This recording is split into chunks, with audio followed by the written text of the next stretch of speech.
اعوذ باللہ من الشیطان الرجیم، بسم اللہ الرحمن الرحیم۔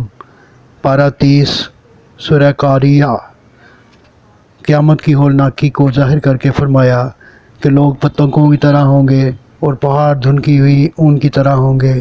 اعمال کا وزن کیا جائے گا، بھاری وزن والے خوش پاش رہیں گے اور ہلکے وزن والوں کو ایک گڑھے میں ڈال دیا جائے گا جو آگ سے بھرا ہوگا۔ سورہ تکاثر۔ فرمایا انسان زیادہ سے زیادہ دنیا جمع کرنے میں لگا رہتا ہے حتیٰ کہ وہ قبر میں جا پہنچتا ہے۔ اگر اسے علم ہوتا تو ایسا نہ کرتا۔ اسے جلد معلوم ہو جائے گا جب دوزخ دیکھے گا، اور اس وقت اس سے پوچھا جائے گا کہ بتاؤ اس دوڑ میں جو دولت تم نے کمائی وہ کیسے کمائی اور کہاں خرچ کی۔ سورہ العصر۔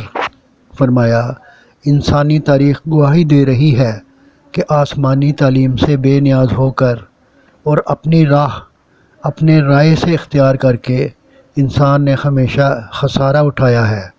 صرف وہی لوگ خسارے سے محفوظ رہتے ہیں جو ایمان لا کر اچھے عمل کرتے ہیں اور دوسروں کو بھی حق بات اور صبر کی تاکید کرتے ہیں۔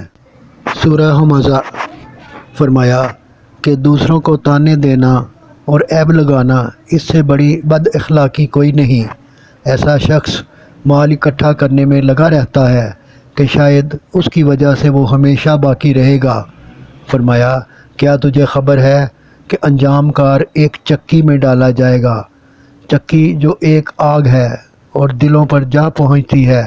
اس آگ کے بڑے بڑے ستونوں کے درمیان اسے قید کر دیا جائے گا۔ صدق اللہ العظیم۔